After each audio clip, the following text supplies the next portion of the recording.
பிதாவாகிய தேவனையும் ஆண்டவராகிய இயேசுவையும் அறிகிற அறிவினாலே கிருபையும் சமாதானமும் சந்தோஷமும் மகிழ்ச்சியும் உங்களுக்கு பெருகுவதாக. இந்த 8வது மாதத்தினுடைய முதல் ஓய்வு நாளிலே கர்த்தர் நம்மை கொண்டு வந்திருக்கிறார். பூரண பலத்தோடு சுகத்தோடு சந்தோஷமாய் அவருடைய சன்னிதானத்திலே வந்திருக்கிற தேவனுடைய பிள்ளைகளாகி உங்கள் யாவரையும் இயேசுவின் நாமத்தில் வாழ்த்துவதில் மகிழ்ச்சி அடைகிறேன். கர்த்தர் தாமே மெல்கிசேதேக் சொல்லுகிறது போல வானங்களையும் பூமியையும் படைத்த உடைய உன்னதமான தேவனாகிய கர்த்தராலே நீங்கள் ஆசீர்வதிக்கப்பட்டவர். வானத்தையும் பூமியும் படைத்த அல்லது வானத்தையும் பூமியும் உடைய உன்னதமான தேவனாகிய கர்த்தராலே நீர் ஆசீர்வதிக்கப்பட்டவர்.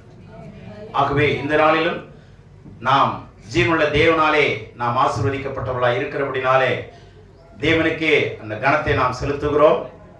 இப்பொழுதும் இன்றைக்கும் கூட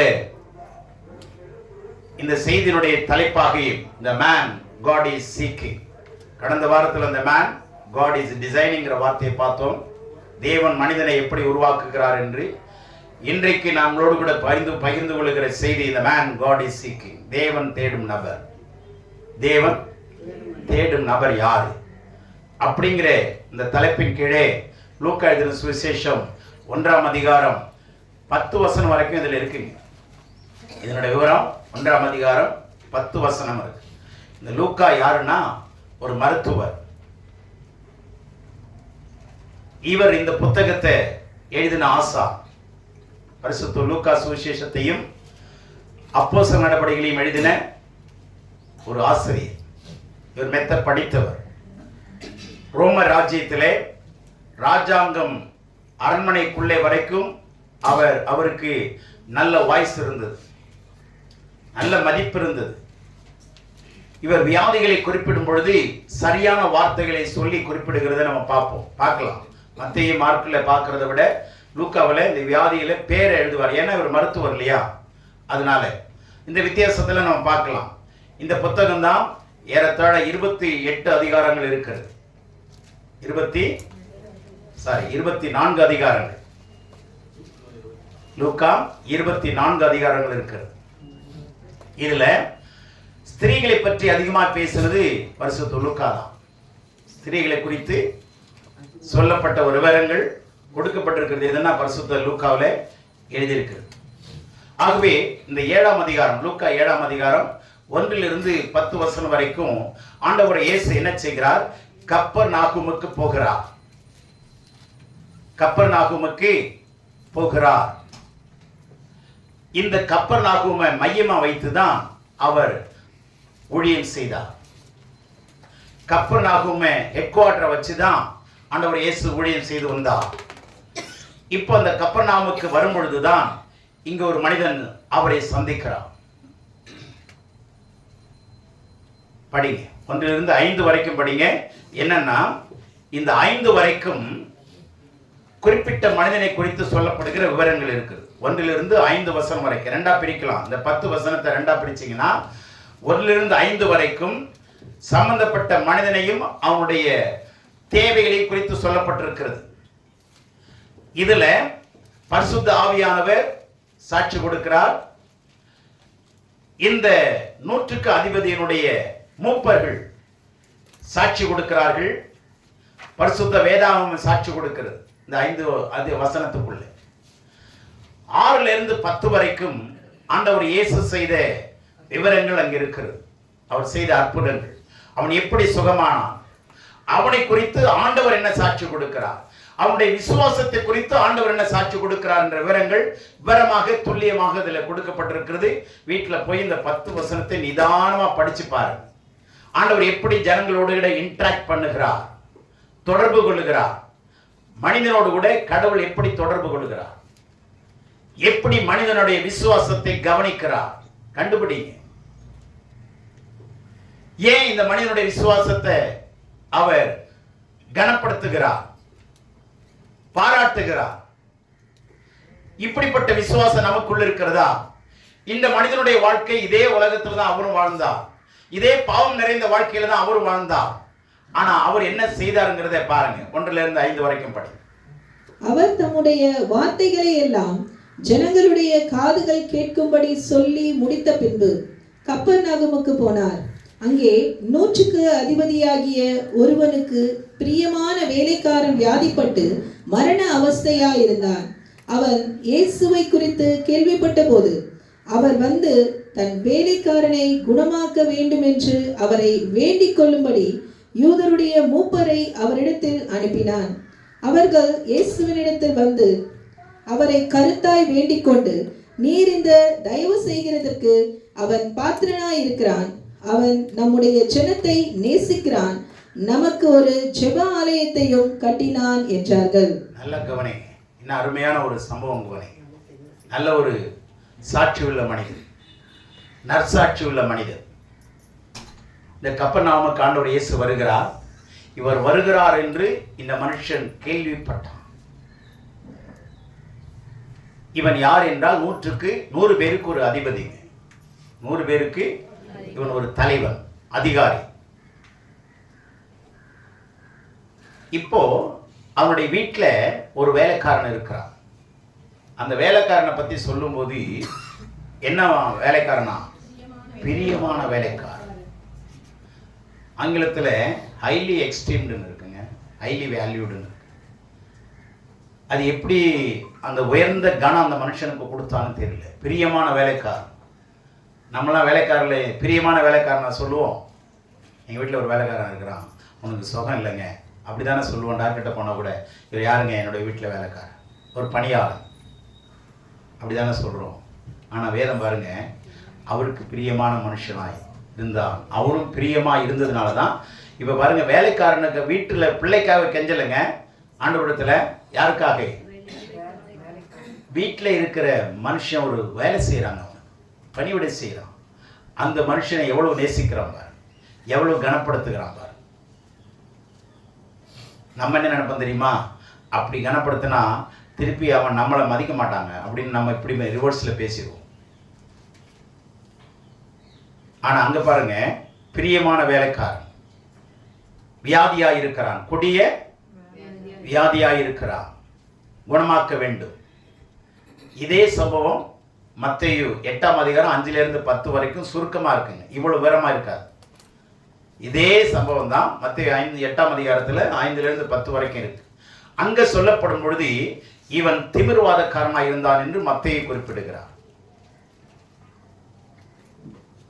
சரி, இப்படி வியாதியாக இருக்கிற இந்த மனுஷனுக்காக அந்த 100க்கு அதிபதி பரிந்து பேசும்படி ஆண்டவரிடத்தில் ஆட்களை அனுப்புகிறான், மூப்பர்களை, யூத மக்களை, யூதருடைய வம்சத்தை சார்ந்த மூப்பர்களை அனுப்புகிறான். இப்போ அவங்க போய் ஆண்டவரை சந்திக்கிறாங்க. 4ஆம் வசனத்தில் சந்திக்கும் போது இயேசுவை எப்படி வேண்டிக் கொண்டார்களாம்? கருத்தாய் வேண்டிக் கொண்டார்கள். கருத்தாய் வேண்டிக் கொண்டு என்ன சொல்றாங்க? ஆண்டவரே, நீர் இந்த தயவு செய்வதற்கு, என்ன அழகான சாட்சிங்க. எங்களை அனுப்பினார்ல 100க்கு அதிபதி, அவருடைய இறக்கம் இருக்கே, அவருடைய வாழ்க்கை முறை இருக்கே, ரொம்ப பாராட்ட வேண்டிய விஷயம் சார். அவர் ரொம்ப தகுதியானவர். நீங்க வந்து இந்த உதவி செய்யணும்னா கண்டிப்பா இவர் யாரா தான் இருக்கிறது? தகுதியான மனுஷன். யார் சாட்சி சொல்றது? வீட்டில் இருக்கிறவங்களா? எஜமான குறித்து இந்த மூப்பர்கள் சாட்சி கொடுக்கிறாங்க.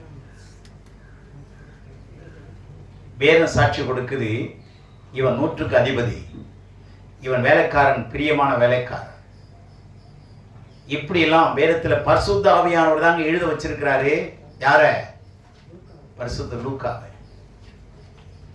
இவன் வேலைக்காரன், பிரியமானவன், பிரியமா நேசிக்கிறவன்.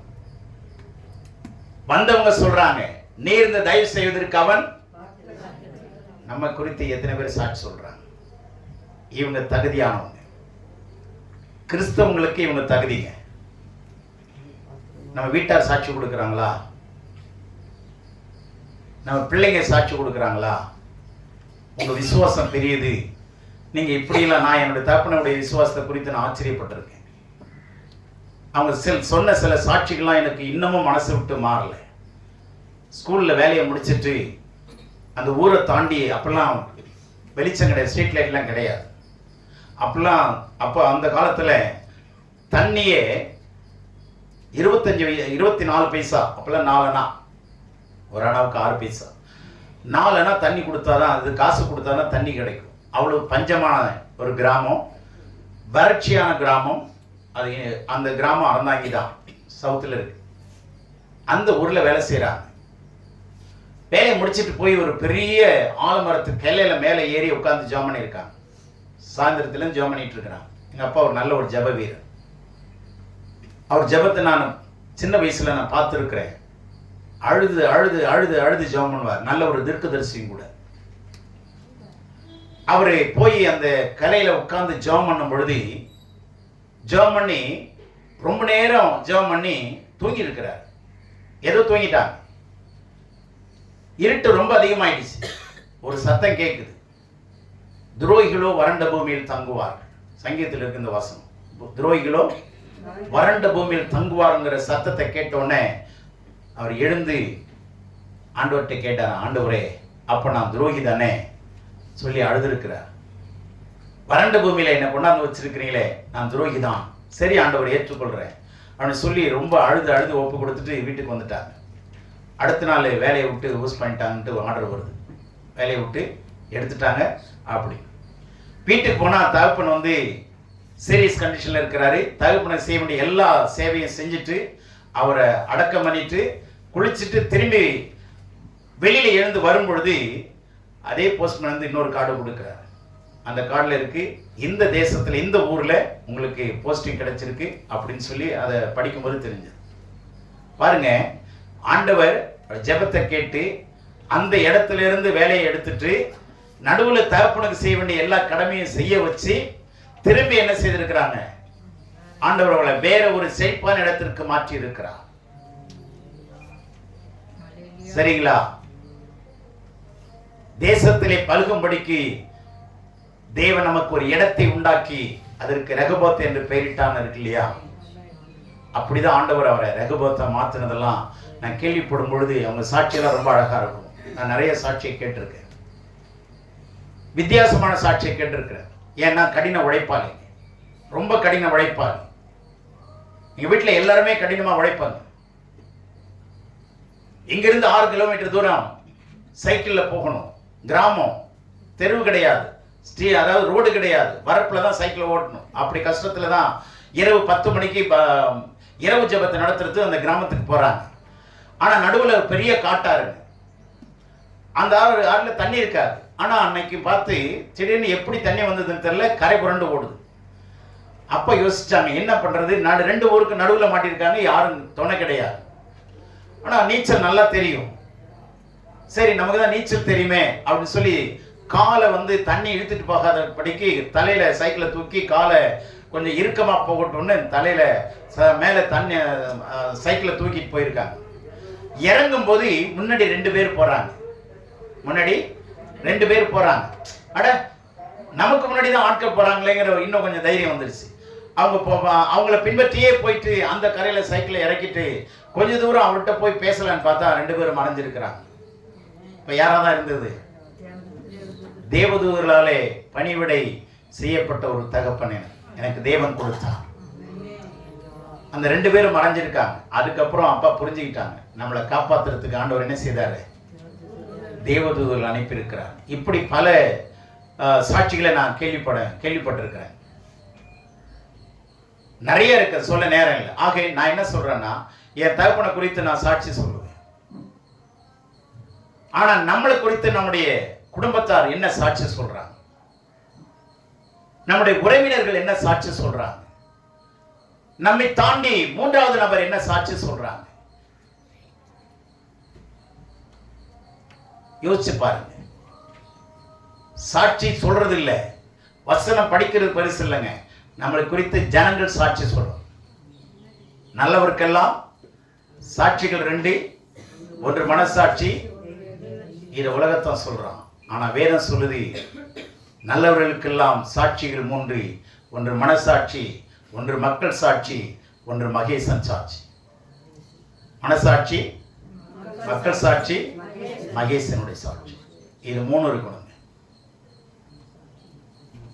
மக்கள் சொல்றாங்களோ மகேசன் சொல்றாங்களோ, நான் சாட்சி சொல்லிட்டே இருப்பேன். சொல்லுங்க, தப்பு இல்லை. ஆனா தேவனால் அங்கீகரிக்கப்படுமாங்கிறதா, இந்த வேதம் நீடிக்கப்பட்டா நம்ம பேர் எழுதப்படுமாங்கிறதாங்க பிரச்சனை. இந்த வேதம் எழுதுறது நீடிக்கப்பட்டா, இந்த வேதத்துல எப்படி இந்த தலைவனுடைய பேர் வருதோ, பேர் எழுதல, தலைவனை பற்றி சொல்லுதோ, அது மாதிரி நம்மளை பத்தி தேவன் எழுதுவாராங்கிறது யோசனை பண்ணுங்க. நம்முடைய விசுவாசம் எப்படி இருக்கிறது, நம்முடைய சாட்சி எப்படி இருக்கிறது. அனுப்பப்பட்டவங்க என்ன சொல்லியிருக்கலாம், ஐயா அந்த ஆள் மாதிரி மோசமான ஆள் இல்லையா, போட்டு கொடுத்துட்டு வந்திருக்கலாமா இல்லையா. நம்மளாம் சைலண்டா வயலண்டா நடந்துருவோம். ஒரே வார்த்தை போதுங்க, எதுவுமே சொல்ல வேணாம். அவர் வீட்டுக்கா வரீங்க, சரியா போச்சு. வேற ஒண்ணு சொல்ல வேணாம். அவர் வீட்டுக்கு வரப்போறீங்க அப்படின்னா முடிஞ்சு போச்சு. ஆனா இவங்க என்ன சாட்சி அற்புதமா சொன்னார். சாட்சியா சொல்றது ஈஸிங்க, ஆனா சாட்சியா வாழ்கிறது மிக கடினம், மிக மிக கடினம். இந்த அதிகாரத்தை படிக்கும் போதே எனக்கு மிகப்பெரிய ஒரு உற்சாகம், சந்தோஷம் வந்தது. இவனும் ஒரு யூதன் தான், ஒரு தலைவன் தான். ஆனா இவனுக்கும் பிரச்சனை இருக்கு. ஆனா இவன் குடும்பத்தை சார்ந்தால, குடும்பத்தை வெளியில வேலைக்காரன். ஆனா அவனுக்காக அவன் மன்றாடுகிறான். மக்களுக்காக என்ன பண்றான், மன்றாடுகிறான். இது மன்றாட்டு ஜெபங்க. நமக்காக ஜெபம் பண்றது வேற, மன்றாடி ஜெபம் பண்றது வேற, கண்ணீரோடு ஜெபம் பண்றது வேற, ஆவியில ஜெபம் பண்றது வேற. நிறைய விதமான வித்தியாசமான ஜெபங்கள் இருக்கு. மன்றாடுகிறான் தன்னுடைய வேலைக்காரனுக்கா. ஆளை அனுப்புறான். அனுப்பும் போது வெறுங்கையோடு அனுப்பியிருப்பாங்களா? 25 மைல் தூரம் நடக்கணும்னாலும் ஏறத்தாழ 1.5 நாள் ஆகுங்க, 1.25 நாள் ஆகும். ஒரு பகல் ஒரு இரவு தாண்டி நடக்கணும். அப்போ அப்படி அவங்களுக்கு கையில செலவுக்கு கொடுக்கணும் இல்லையா? வெறுமனையே போயிட்டு பட்னியா வாங்கன்னு சொல்ல முடியுமா? அப்ப டிஏ எல்லாம் கொடுத்தாகணும்ல. கண்டிப்பா கொடுத்துப்பாரு நான் நினைக்கிறேன். அவங்க போய் ஆண்டவரை பார்த்து சொல்றாங்க, ஆண்டவரே நீர் இந்த தயவு செய்வதற்கு அவன் பாத்திரமா இருக்கிறான். அற்புதமான சாட்சி. இந்த மனுஷன் ஒரு கை தட்டுவோமா? நல்ல நற்சாட்சி உள்ள ஒரு தேவமணி. 3 டைரக்ஷன்ல இருந்தும் சாட்சி பெற்ற ஒரு தேவ மனிதர். இந்த இடத்துல நம்மளை வச்சு பாருங்க. இதை குறித்து அடுத்ததாக அந்த மூப்பர்கள் சொல்லுகிற அற்புதமான சாட்சி பாருங்க. 5ஆம் வசனம். 3 விதமான விஷயத்தை சொல்றாங்க. நம்பர் 1, அவன் பாத்திரனாயிருக்கிறான். அவன் தகுதி உள்ளவன். அவன் யாரு? தகுதி உள்ளவன். நம்ம தகுதியானவங்க. நம்ம பக்கத்து வீட்டில் நம்ம ஜெபம் பண்றோம்னு தெரியணும். நம்ம தேவனுடைய பிள்ளைங்கிறது தெரியணும். நம்ம கிறிஸ்தவங்கன்னு சொல்றது பெரிய விஷயம் இல்லைங்க. ஈஸியா தெரிஞ்சிருவங்க எல்லாம் கிறிஸ்தவங்கன்னு. ஆனா தேவனுடைய பிள்ளைங்கன்னு சொல்றது பெரிய விஷயம். தேவனுடைய பிள்ளை. நம்ம வீட்டை கிராஸ் பண்ணும்போது கவனிங்க, நான் அதை பிராக்டிக்கலா சந்திச்சேங்க. இரவு 3 மணிக்கு நான் இந்த போட்டிக்குள்ள ஜெர்மனிக்கு நிற்கிறேன். குழந்தைங்க ரொம்ப சின்ன வயசு. 3 மணிக்கு நான் போட்டிக்குள்ள நடந்து ஜெர்மனிட்டே இருக்கிறேன். ஆவியில் நிரம்பி நல்லா ஜெர்மனிட்டு இருக்கிறேன். எல்லாரும் தூங்கிட்டு இருக்கிறாங்க, எல்லா ஜனங்களும் தூங்குறாங்க. அந்த நேரத்தில் மார்கழி மாசம் நினைக்கிறேன். அப்போ குறி சொல்லிட்டு போவாங்க. ஒரே ஒரு மனிதன் என்ன பண்ணுவான், அறிக்கை லாம்ப் எடுத்துக்குவான், குறி சொல்லுவான். ஒவ்வொரு வீட்லேயும் போய் குறி சொல்லிட்டே அப்படியே போவான். அப்போ வெளியில ஓப்பனாக தான் இருந்தது. அப்போ அந்த எதிர் வீட்டில் குறி சொல்லிட்டு அப்படி கிராஸ் பண்ணும்போது நான் இங்கிருந்து கூப்பிட்டேன், என்னதான் சொல்றான் அப்படின்னு பார்க்கலாமேன்னு. ஐயா நான் கூப்பிட்டேன். 2ஆவது தடவை கூப்பிட்டோன்னே இருட்டுல எங்க இருந்து சத்தம் வருதுன்னு தெரியல. திரும்பி கூப்பிட்டோன்னே அவன் திரும்பிட்டு அந்த மனுஷன் என்ன செய்தார்னா கையை மாத்திரம் இப்படி உயர்த்தினார். எனக்கு நேரம் உயர்த்திட்டு தலை இந்த பக்கம் திரும்பிட்டார். இங்க இந்த பக்கம் பாருங்கன்ற. ஐயா நான் இந்த பக்கம் நிக்கிறேன் பாருங்க என்ன.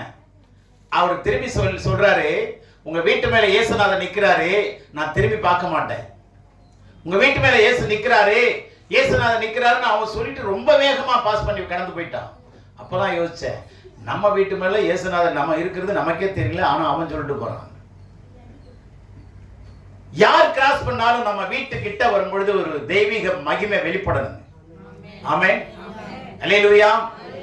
இப்போ ஒரு மிலிட்டரி அதிகாரி ஒரு வீடு இருக்குதுன்னா கண்டிப்பா அந்த இடத்துல எந்த வித சைலண்டாவும் போகணும்னு ஒரு கண்டிப்பா ஒரு போர்டு வச்சிருப்பாங்க, இல்லைங்கதா? ஸ்கூல் இருக்குதுன்னா சைலன் அடிக்க கூடாது, ஹாரன் அடிக்க கூடாதுன்னு போர்டு வைக்கிறாங்களா இல்லையா? அது மாதிரி மனுஷன் பாரானா இல்லையா, அப்படி பிசாசு கிராஸ் பண்ணும்போது பார்த்தனா சல்யூட் அடிச்சுட்டு போகணும். ஏன்னா நமக்காக இல்ல, நம்முடைய ஆண்டவருடைய வாசஸ்தலம் இது. தேவனுடைய மனுஷன் ஒருவன் இருக்கிறான், தேவனுடைய நடமாடும் ஆலயமா இங்க ஒரு மனிதன் இருக்கிறான். அந்த பக்கம் கூட திரும்ப கூடாது, திரும்பிட்டு சல்யூட் அடிச்சுட்டு போயிட்டே இருக்கணும் ஆவியின் மண்டலத்துல. என்ன விசுவாசிக்கிறீங்களா இல்லையா? சல்யூட் அடிப்பானா இல்லையா? வீட்டுக்குள்ளேயே வந்துடுறானே, வயிறை கலக்குறானே, நைட்டெல்லாம் தூங்க முடியல, ஒரே தொல்லை, பிசாசு உள்ள வந்துடுறான். ஏன்? தேவனுடைய பிள்ளைகளே கவனிங்க, ஆவிக்குரிய மண்டலத்தில் தேவன் நம்மை அற்புதமான சாட்சியா வைத்திருக்கிறார், வினோதமான சாட்சியா வைத்திருக்கிறார். அவருடைய பிரதிநிதிகளாய் இருக்கிறோம். நாம் எல்லாரும் தெய்வீக பிரதிநிதிகள். இப்போ ஒரு கவுன்சிலர் இருக்கிறாருன்னா அந்த ஏரியாவில் அவர் தான் பிரதிநிதி, அதுக்கு மேல இருக்கிறவங்களா இருக்கிறாங்க. அப்போ நம்ம ஏரியாவில் நம்மளதான் ஆண்டவர் யாரா வச்சிருக்கிறாரு? தெய்வீக பிரதிநிதியா இருக்கிறோம். பரலோக பிரதிநிதியாய் நான் இருக்கிறேன். சொல்லுங்க, நெஞ்சில கையை வச்சு சொல்லுங்களேன், நம்ம மாரடைப்பா வந்துரும். அதெல்லாம் வராதுங்க, தைரியமா சொல்லுங்க. நான் தெய்வீக பிரதிநிதி, தேவனுடைய மனுஷன், தேவனால் தெரிந்து கொள்ளப்பட்டவர். தேவனுக்கே மகிமை உண்டாவதா. உங்க ஏரியாவில் நீங்க தாங்க பெரிய ஆள் ஆண்டவருக்குள்ள. அந்த ஏரியாவில் பிசாசு வேலை செய்யணும்னா உங்கள்கிட்ட பர்மிஷன் கேட்டு தான் போகணும். போலீஸ்கிட்ட பர்மிஷன் கேட்டு தானே நம்ம உள்ள போறோம், ஒரு மீட்டிங் நடத்துறோம். அது மாதிரி பிசாசு பர்மிஷன் கேட்கணும். யோபு குறித்து பிசாசு போய் பர்மிஷன் கேட்டுச்சா பரலோக கவர்மெண்ட்ல? என்ன ஆண்டவரே நீங்க வேலையடிச்சு வச்சிருக்கிறீங்க, நான் கொஞ்சம் என் சித்து வேலையை கொஞ்சம் காட்டட்டுமா, கொஞ்சம் பர்மிஷன் கொடுங்க. தேவனுடைய பிள்ளைகளே, நாம் அப்படிப்பட்ட கௌரவம் உள்ளவர்களாய் கடவுள் நம்மை வைத்திருக்கிறார். மதிக்கப்படத்தக்கவர்களாய் தேவன் நம்மை வைத்திருக்கிறார். மிதிக்கப்படத்தக்கவர்களாய் அல்ல, மதிக்கப்படத்தக்கவர்களாய் தேவன் நம்மை வைத்திருக்கிறார். மால பிறந்தவர்கள் அல்ல, நாம் மால பிறந்தவர்கள். ஆமென். மாண்டு போகும்படி இந்த உலகத்தில் வாழக்கூடாது, ஆண்டு கொள்ளும்படி தேவன் நம்மை வைத்திருக்கிறார். இந்த தரிசனத்தோடு நாம வாழ்வோம். முதலாவது அவன் சொல்லுகிறான், இவன் தகுதி உள்ளவன். இரண்டாவதாக 5ஆம் வசனம் போதுங்க. இரண்டாவது, இவன் அவன் ஜனத்தை நேசிக்கிறான். நான் சொன்னது சரியா? இவன் அவனுடைய ஜனத்தை நேசிக்கிறான். புரியல? இவன் அவனுடைய ஜனத்தை நேசிக்கிறான். அப்பா 3ஆவது தடவை சொல்லும் போதுதான் புரியுது. வீட்டுல சொல்லுவாங்க மருமகள், அவ வீட்டு ஜனம் வந்துச்சுன்னா அவன் கவனிக்கிறா பாரு, ஐயோயோ அவ உடம்பு சரியில்லைனாலும் நல்லாடுவாங்க, படுத்தே கிடப்பா. அவங்க வீட்டுல இருந்து யாராவது வந்துட்டோம் அவ்வளவுதான், சும்மா நெருப்பா பாய்வா பாருங்க. கறியை வாங்கிட்டு வர சொல்லுவா, மீனை வாங்கிட்டு வர சொல்லுவா. எங்க வீட்டுல இருந்து ஒரு ஜனம் வந்துச்சுன்னா படுத்துக்குவாங்க. அவ ஜனம் அவன் ஜனம், ஏன் ஜனம் ஏன் ஜனம். ஆமேனா பாத்தீங்களா? என்ன எதுக்கு ஆமேன் வருது பாருங்க. ஆனா ரூத் என்ன சொன்னா? உன் ஜனம் என் ஜனம், உன் தேசம் என்னுடைய தேசம், உன்னுடைய தேவன் என்னுடைய தேவன். நீ மரிக்க வரைக்கும் நான் உன்னை விட மாட்டேன். நீ கர்த்தர் கொடுத்தவள், கர்த்தரால் நீ கொடுக்கப்பட்டவள் என்பதை நான் புரிந்து கொண்டேன். கர்த்தர் உன்னோடு இருக்கிறார். உன் தேசம் என் தேசம், உன் ஜனம் என் ஜனம். அதை விட அழகா ஒருபடி மேல போய் சொன்னா, உன்னுடைய தேவன் தான் என்னுடைய தேவன். மோவாப் வம்சத்தை சேர்ந்தவள், பாவத்துல அநியாயமா அட்டூழியமா பிறந்தவங்க. நியாயப்படி பிறக்காதவள், தர்மம் மாறி பிறந்தவள், ஒழுக்க மாறி பிறந்த குடும்பம், சாரி அந்த சந்ததி. அந்த சந்ததியில வந்தவ சொல்றா, உன் ஜனம் என்னுடைய ஜனம். ஆனா நம்ம பிள்ளைங்க என்ன சொல்லுது? உங்க ஜனம் உன் ஜனத்தோட வச்சுக்கோ, என் ஜனம் வந்துச்சுன்னா என்னோட வச்சுக்கிறேன். இன்னைக்கு அப்படிதான் உலகம் ஓடுது. கிறிஸ்தவர்களும் அப்படிதான் இருக்கிறாங்க. நான் இங்க இருந்த தங்கத்தினுடைய மகனுக்காக பாலிடெக்னிக், இந்த புழலில் இருக்கிற பாலிடெக்னிக்காக பிரின்சிபலை பார்க்க போயிருந்தேன். அவன் கொஞ்ச நாளாக போகலை.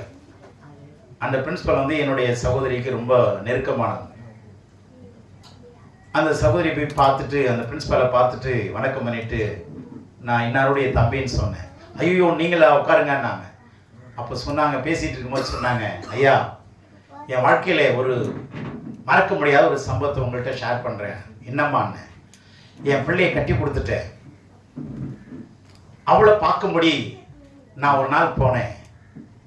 போனால் என் பிள்ளை அவருடைய மாமியாருடைய மடியில் உட்காந்துருக்கிறான். நாங்கள் சரி, மாமியாருடைய மடியில் தானே உட்காந்தாங்க, தப்பு இல்லையே என்ன? மாமியார் மடியில் தானே உட்காந்தாங்க, யார் மடியில் உட்காரல? புரிஞ்சுங்க, மாமியார் மடியில் தானே. ஆமாங்கன்னாங்க. சரி, அதில் என்னங்க என்ன? இல்லைங்க, என் பிள்ளைய நான் கூட பெரியவளான பிற்பாடு என் மடியில் உட்கார வச்சு ஊட்டினதே இல்லை. என்னுடைய சம்பந்தி அவங்க என் பிள்ளைய மடியில் வச்சு சாப்பாடு ஊட்டிகிட்டு இருக்கிறத பார்த்துட்டு நான் அழுதுட்டேங்க. இந்த ஆசீர்வாதம், இந்த ஒரு அன்பு கூட என் பிள்ளைக்கு நான் காட்டல. இந்த மாதிரி ஒரு சம்பந்தி நான் பார்த்தது இல்லை அப்படின்னா. உண்மையா இல்லையா? உண்மையா இல்லையா? சொல்லுங்களேன். இதுதாங்க சாட்சி. ஜனத்தை, இவன் நம்முடைய ஜனத்தை நேசிக்கிறான். ஒன்று சொல்றேன், கவனிங்க. நம்ம பிறக்கும் போது யார் வந்து நம்மளை பார்த்தாங்க, கிஃப்ட் கொடுத்தாங்க, நம்மளை தூக்குனாங்க, முத்தம் கொடுத்தாங்க, நமக்கு தெரியுமா? நம்ம பிறக்கும் போது எத்தனை பேர் வந்தாங்க, முத்தம் கொடுத்தாங்க, தூக்குனாங்க, வச்சாங்க, கொடுத்தாங்கன்னு சொல்ல முடியுமா? சொல்ல முடியாது. ஓகே, நம்மளை இறந்த பிற்பாடு எத்தனை பேர் வருவாங்கன்னு தெரியுமா? எப்படி வந்து நம்மளை பாராட்டுவாங்களா இல்லை போட்டு கொடுப்பாங்களான்னு தெரியாது. யார் யார் வரப்போறாங்கன்னு தெரியாது. இல்லைல்ல, பிறந்தப்பவும் தெரியாது, இறக்குறப்பவும் தெரியாது. அதனால ஒழுங்கா இருக்கிறப்ப வரவங்கள, புரிஞ்சிச்சா? இருக்கிறப்போ ஜனங்களை என்ன பண்ணணும்? நேசிங்க. அதனாலதான் அம்மா சொன்னாங்க, தெரேசா அம்மா, இறக்குற வரைக்கும் இரக்கம் காட்டு, இறக்குற வரைக்கும் இரக்கம் காட்டு. ஆட்டோவில் ஒன்று எழுதியிருந்தான், அருமையான. உனக்கு தொழுகை நடக்கிறதுக்கு முன்னாடி நீ கடவுளை தொழுகை பண்ணு. புரிஞ்சா? உனக்கு தொழுகை நடக்கிறதுக்கு முன்னாடி நீ கடவுளை தொழுது கொள். தேவனுடைய பிள்ளைகளே, நல்லா கவனிங்க. வாழ போறது கொஞ்ச காலம்தான். பிறந்தப்போ நம்மளை யார் வந்து பார்த்ததுன்னு தெரியாது, இறந்த பிற்பாடும் யார் வந்து பார்க்க போறாங்கன்னு தெரியாது. ஆனா இருக்கிறப்ப வர ஜனங்களை நேசிக்க பாருங்க. நேசிக்கல அப்படின்னா நீங்களும் நானும் we are not fit to be a believer. Even we are not even fit to be a believer. விசுவாசிங்கிறது கூட அதிக அதாவது சொல்ல முடியாது, தகுதி இல்லை. பார்க்கிற ஜனங்களை நேசிக்கலன்னா பார்க்காத தெய்வத்தை எப்படி நேசிப்பீங்கன்னு வேதம் சொல்லுது. காண்கிற சகோதரனை நேசிக்கலன்னா காணாத தெய்வத்தை எப்படி நேசிக்க முடியும்? How can you love your God? It's totally impossible. கண்டிப்பா முடியாது. காண்கிறவங்க பாவியா இருக்கட்டுங்க, துரோகியா இருக்கட்டும்.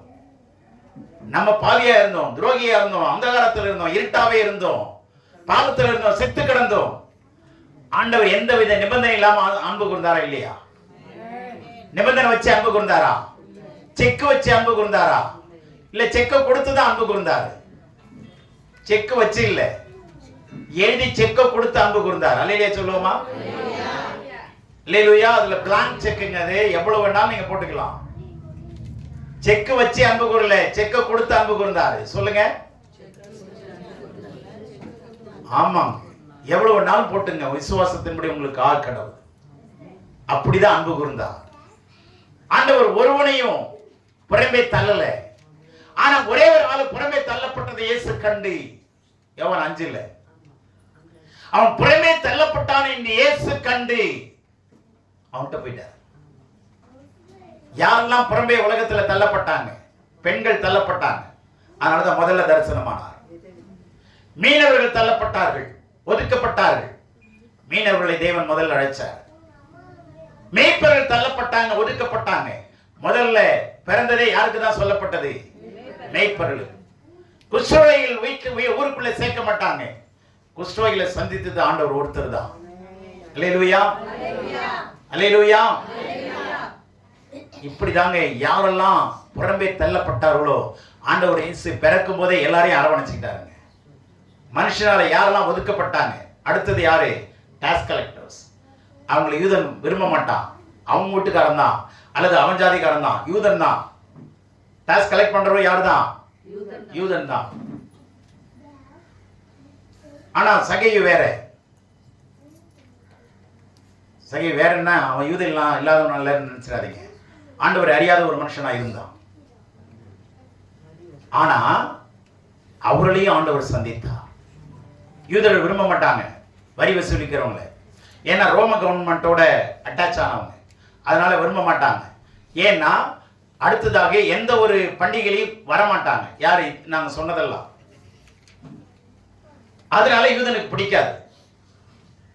ஆகவே யாரெல்லாம் மனுஷரால் ஒதுக்கப்பட்டார்களோ அவளெல்லாம் முதலாவது ஆண்டவர் நேசித்தார். திக்கற்றவர்களை நேசிக்கிற தேவன், விதவைகளை ஆதரிக்கிற தெய்வம். அல்லேலூயா. ஆகவே இந்த மனுஷனை குறித்து இரண்டாவது விஷயம் சொல்லுது, இவன் நம்முடைய ஜனங்களை நேசிக்கிறவன். அவனுடைய ஜனத்தை மாத்திரம் இல்ல, யார் வந்தாலுங்க வீட்டுக்கு இந்த மனுஷன் சிரித்த முகத்தோடு நேசிப்பா. உண்மைதானே? நம்ம ஊர்ல சொல்லுவோம், முதல் நாள் கறி, ரெண்டாம் நாள் சாம்பார், மூணாம் நாள் ரசம். இதுலயே புரிஞ்சுக்கணும், ஓடி போயிடணும் மூணாம் நாளுக்கு அப்புறம். இந்த வரிசையிலேயே ஆர்டர்லயே தெரிஞ்சு போச்சா? முதல் நாள் பிரியாணி, ரெண்டாம் நாள் சாம்பார், மூணாம் நாள் ரசத்தோட முடிச்சான்னா மரியாதையை ஓடி போயிடுறது நல்லது. அது நம்மளே புரிஞ்சுக்கணும். இது ஒரு வகையான பேச்சு வழக்கம். ஆனா இந்த மனுஷன் ஜனங்களை நேசிக்கிற மனுஷன். சுத்தி இருக்கிற ஜனங்களை நேசிச்சு பாருங்க, கையில இருக்கிறத கொடுத்து பாருங்க. ஏமாத்துறாங்க தெரிஞ்சா கொடுக்காதீங்க, பசிக்கு கொடுங்க, தப்பு இல்லை. பசிக்கு கொடுங்க, ஆகாரம் கொடுங்க, உடை கொடுங்க, அதுதான் மனம் திரும்புவதற்கு ஏற்ற கனி. பசி உள்ளவர்களுக்கு பசி ஆற்றுங்க, தாகம் உள்ளவர்களுக்கு தாகம் தண்ணி கொடுங்க, அதுக்கு மேல கொடுங்க, அத்தனைக்கும் பலன் உண்டு. ஆமென், அல்லேலூயா. கொர்நேலியு மிகுந்த தான தர்மம் பண்ணினார்.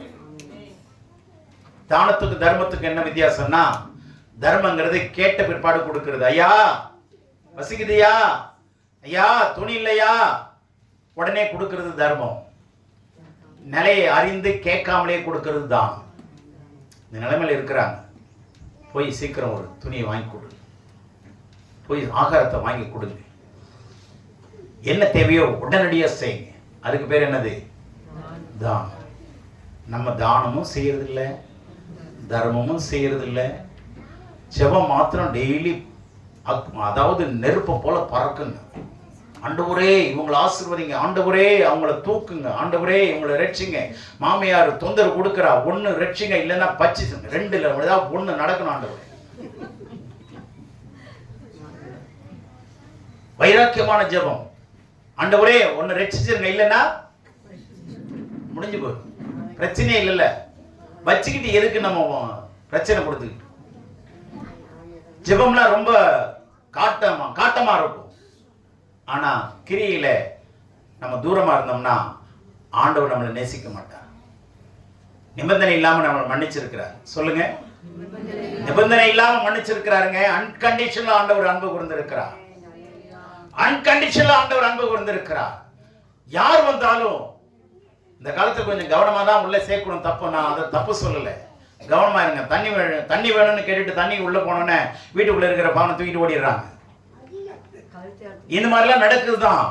ஆனாலும் கடவுள் நம்மோடு கூட இருக்கிறதுனால நம்ம வீட்டுக்குள்ள வந்தோடனே ஒரு தெய்வ பயம் வருங்க. அவனுக்கு வீட்டுக்குள்ள வந்தோடனே இதெல்லாம் விசுவாசிங்க. வீட்டுக்குள்ள வந்தா தேவனுடைய பிரசன்னம் இருக்கு.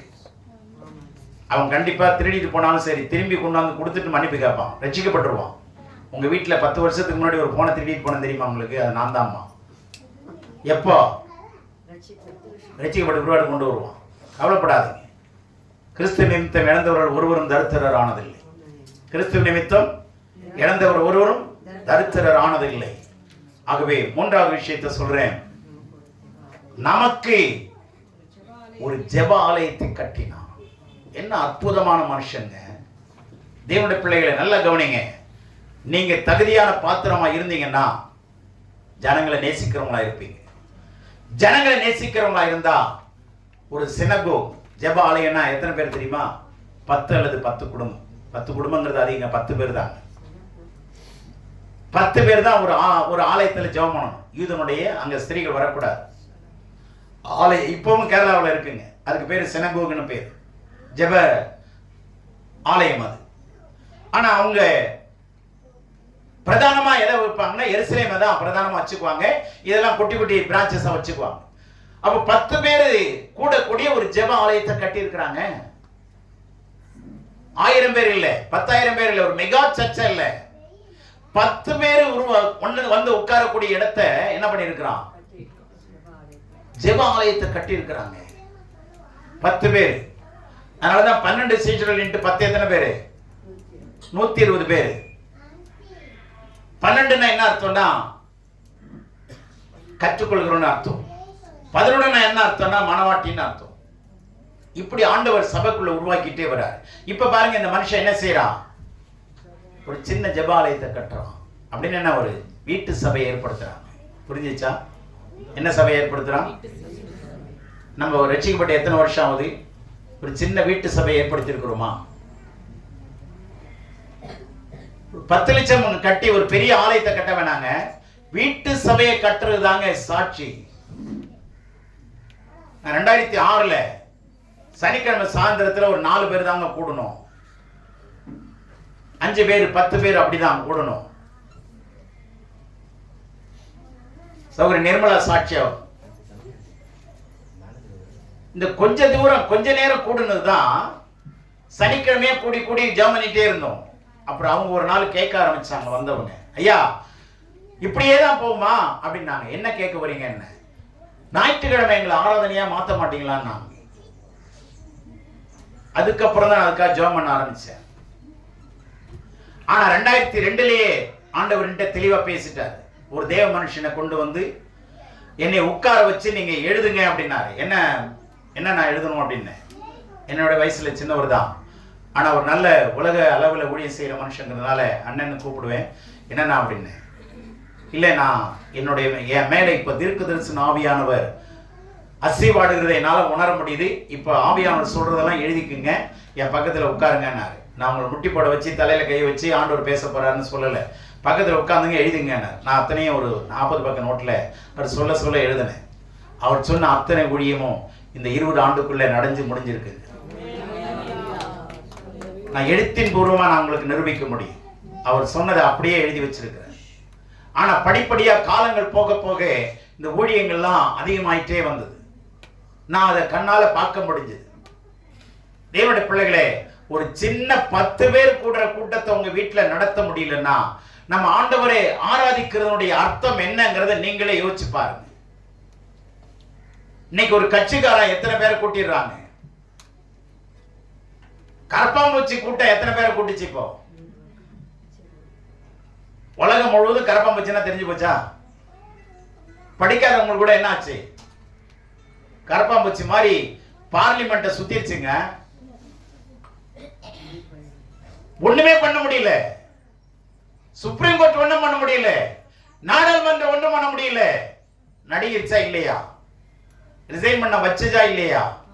கரப்பாம்பூச்சிக்கு இவ்வளவு பெரிய வல்லமையாங்க. அப்பனா வானங்களையும் பூமியை படைத்த கர்த்தரால் ஆசீர்வதிக்கப்பட்டவங்களுக்கு ஒரு 10 பேரை கூட்ட முடியாதா? 10 பேரை கூட்டுற அளவுக்கு நமக்கு ஆண்டவர் பலன் கொடுக்கலையா? வல்லமை கொடுக்கலையா? அப்ப நம்மளை ரட்சித்ததனுடைய நோக்கம் தான் என்ன? நம்மை குறித்த தேவனுடைய பெரிய திட்டம் என்ன புரிந்து கொள்ளாம நம்ம ஜெபம் பண்றோம், துதிக்கிறோம், சர்ச்சுக்கு வந்துடுறோம் ஆராதிக்க. ஆனா வீடு சபையா மாறுதா?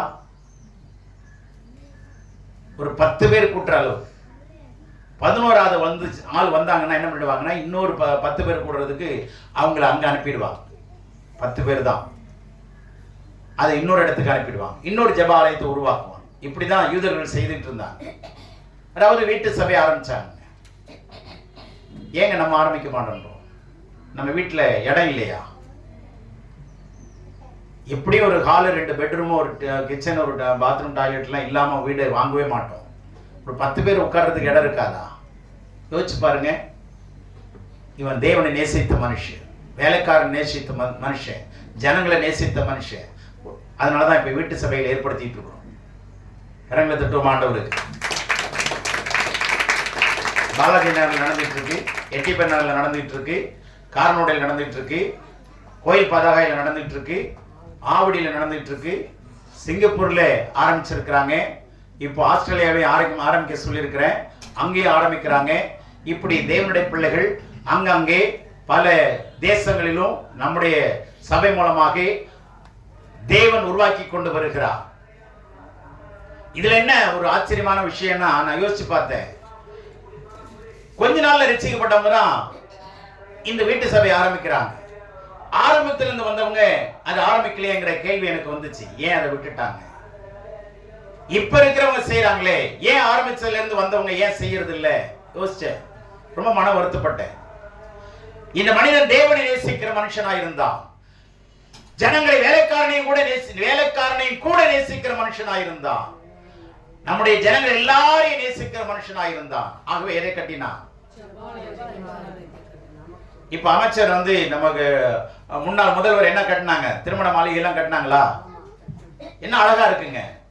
நீங்க போய் பாருங்க, ஆமா, இதுல பெரம்பூர் ஸ்டேஷனுக்கு எதிரில் பாருங்க. அது மாதிரி ஒரு பெரிய நல்ல ஒரு சமுதாய கூடத்தை பார்த்திருக்க முடியாது, அவ்வளவு பிரம்மாண்டமா இருக்கு. ஜிகேஎம் கால்ல பாருங்க, சமுதாய பணி செய்யறாங்க. நம்ம என்ன பணியை செய்து கொண்டிருக்கிறோம்? சமுதாயம் வந்து சபைக்கா, சபை வந்து சமுதாயத்துக்கானா? இன்னைக்கு சமுதாயம் சபைக்காக வந்து கொண்டிருக்கிறது இல்ல. இது வந்து சபையினுடைய சட்டம் அல்ல. சபை எங்க போகணும்னா சமுதாயத்துக்கு போகணும், டவுன் டு த ஸ்ட்ரீட், இறங்கி போகணும். ஆனா சமுதாயம் சபைக்கு வரணும்னு எதிர்பார்க்க கூடாது. சபை எங்க போகணும்?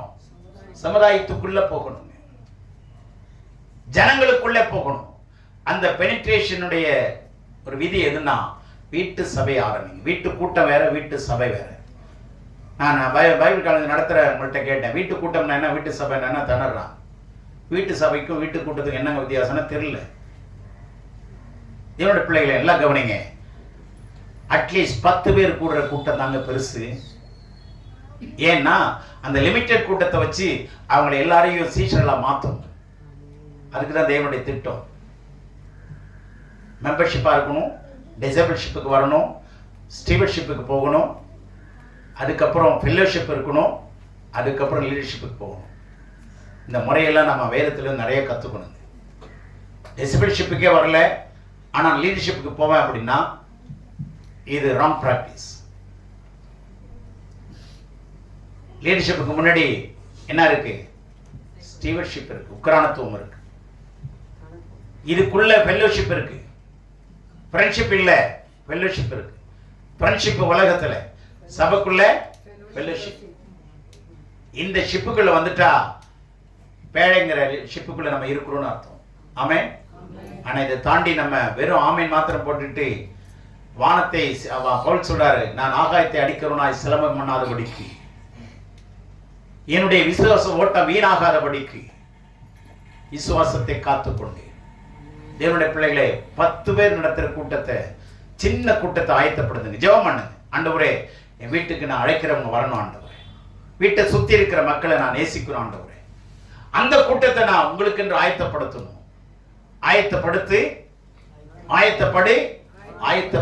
அவர்களுக்கு நீ எப்படி இருக்கணும்? காவலனா இரு. எசேக்கியேல் 38 இருக்கா? 8ஆம் வசனத்துல ஆயத்தப்படுத்துங்க. That is our primary role. இதுதாங்க பிரதானமான ஒரு பொறுப்பு நம்முடையது. ஆண்டவர் நம்மளை கேள்வி கேட்பார்.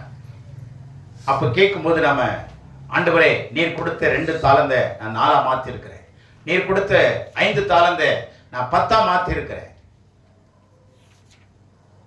நீர் கொடுத்த தாளந்தை வச்சு ஜெபம் பண்ணிட்டே இருக்கிற ஆண்டவரே, நம்ம என்ன செய்து கொண்டிருக்கிறோம்? கடவுளுக்காக நம்ம என்ன செய்ய போகிறோம்? சிந்திச்சு பாருங்க. இப்ப ஆண்டவர் இயேசு இதை கேட்ட உடனே அவரால் நிக்க முடியலங்க. இம்மீடியட்டா புறப்பட்டார், வீட்டுக்கு வரேன்ட்டார். பாத்தீங்களா? சுருக்கமா சொல்றேன், வீட்டுக்கு வரேன்ட்டார். வீட்டுக்கு வரேன்னு சொன்ன உடனே இப்போ வீட்டுக்கு கிட்ட போயிட்டாருங்க. வந்த மூப்பரோடு சேர்ந்து, இப்படிப்பட்ட மனுஷனை நான் பார்த்தே தீரணும். நடந்து போறாருங்க ஆண்டவரு. இப்படிப்பட்ட ஆளை நான் என்ன பண்ணணும்? பிரமாதமான ஆளு, என்ன சாட்சிறாரு. சாதாரண மனுஷன் நினைச்சேன். இப்படி ஒரு சாட்சியனா நாம என்ன பண்ணணும்? போயே பார்த்துருவோம். வாங்க நம்ம எல்லாரும் போகலாம். அந்தப்பட்ட விசேஷமான ஆளை நான் பார்த்துருவேன். போறாரு. கிட்ட போனோன்னே அவன் பார்த்துட்டான், கேள்விப்பட்டான் ஆண்டவர் வராருன்னு. ஐயோ, ஆண்டவரே வராரா? சொல்றான், ஆண்டவரே நீர் வருகிறதற்கு நான் பாத்திரம் அல்ல. ஆனா அவங்க சொல்றாங்க, இவர் பாத்திரமானவர்னு வந்தவங்க சொல்றாங்க. இருந்தவன் சொல்றான், நான் பாத்திரம் அல்ல. பவுல் சொல்றாரு, நாங்கள் எங்களால் ஏதாகிலும் ஆகும் என்பதை போல ஒன்றை யோசிப்பதற்கு கூட நாங்கள் தகுதியுள்ள அல்லே, ஆகிலும் எங்களுடைய தகுதி தேவனால் உண்டாயிருக்கு. தகுதிப்படுத்துகிற கர்த்தர் நம்ம பாத்திரம் இல்லைனாலும் பரவாயில்ல, ஜெபம் பண்ணுங்க. உங்களை தேடி ஆண்டவர் வீட்டுக்கு வரணுங்க. நம்ம சாட்சியை கேட்டு வீட்டுக்கு வரணும். ஒரு மனுஷன் சொன்னானா, ஜெபம் கூப்பிட்டு இருக்கிறாரு ஒரு ஊழியக்காரன். அந்த ஊழியக்காரன் போய் ஜெபம் பண்ண போகும்போது பிசாசு ஆடிக்குது. இயேசுவின் நாமத்தினால பிசாசை போ, அது போக மாட்டேன். நீ போக மாட்டியா? அப்ப நான் போறேன்ட்டு போயிட்டாராம். நீ போகலனா நான் போயிடுவேன். இதான் வல்லமை. புரிஞ்சா? இப்படிதான் நம்ம ஓட்டம் இப்படிதான் இருக்கு. எத்தனை பிசாசை வரட்டி இருக்கிறோம்? எவ்வளவு பேர் டீமன் பொசஸ் பீப்புளை விடுதலை ஆக்கி இருக்கிறோம்? மந்திர கட்டிலிருந்து எத்தனை பேர் விடுதலை ஆக்கி இருக்கிறோம்? வியாதியிலிருந்து எத்தனை பேர் நம்ம வீட்டில் வந்து ஜெபம் பண்ணி விடுதலை ஆகிருக்கிறாங்க? எத்தனை பேர் ஜெபம் பண்ணோன்னு செத்து இருக்கிறாங்க? சில பேர் அதுக்கு ஒரு வரம் இருக்குங்க. அந்த வீட்டில் ஜெபம் பண்ணிட்டு வந்துட்டு அடுத்த நாள் அவங்க செத்து போயிட்டாங்கம்மா. சரி, அது தேவனுடைய திட்டமா இருக்கலாம், அது தப்பு இல்லை. ஆனா நம்ம வீட்டில் வந்து எத்தனை பேர் ஜெபம் பண்றாங்க? இது ஜெப வீடுன்னு எத்தனை பேருக்கு தெரியும்? கிறிஸ்தவ வீடுன்னு தெரியுங்க. கிறிஸ்தவ வீடுன்னு தெரியுமா தெரியாதா? கண்டிப்பா தெரியும். ஆனா ஜெப வீடுன்னு தெரியுங்கிறது வித்தியாசம் இருக்கா? கிறிஸ்தவ வீடுங்கிறதுக்கும் ஜெப வீடுங்கிறதுக்கு வித்தியாசம் இருக்கா? நம்முடைய வீட்டில் என்ன பேர் எழுதி வச்சிருக்கிறோம், என்ன டைட்டில் போட்டிருக்கிறோம், போட்டுங்க, தப்பு இல்லை. ஆனா ஜெப வீடுன்னு தெரியுமா மற்றவங்களுக்கு? ஆண்டவர் கிட்ட போயிட்டாரு. அவன் சொல்றான், ஆண்டவரே நான் தகுதியா இல்லை. ஏன்னா நான் ஒரு அதிகாரி. நீங்க ஒரு வார்த்தை போதும், ஒரு வார்த்தை சொல்லிட்டீங்கன்னாவே அந்த வார்த்தையில வல்லமை இருக்குன்னு எனக்கு தெரியும். ஏன் தெரியுமா? நான் ஒருத்தரை போன்றான், வான்றான் வரான். அப்ப எனக்கு அதிகாரம்னா என்னன்னு தெரியும். அதனால நீங்க வர வேணாம், நீங்க அங்கேயே இருந்து ஒரே வார்த்தையை சொல்லுங்க. இதை கேட்ட உடனே இன்னும் கொஞ்சம் ஆண்டவருக்கு பூஸ்ட் ஆயிடுச்சு. அப்படியே முடியலாம் என்ன இருக்கும்?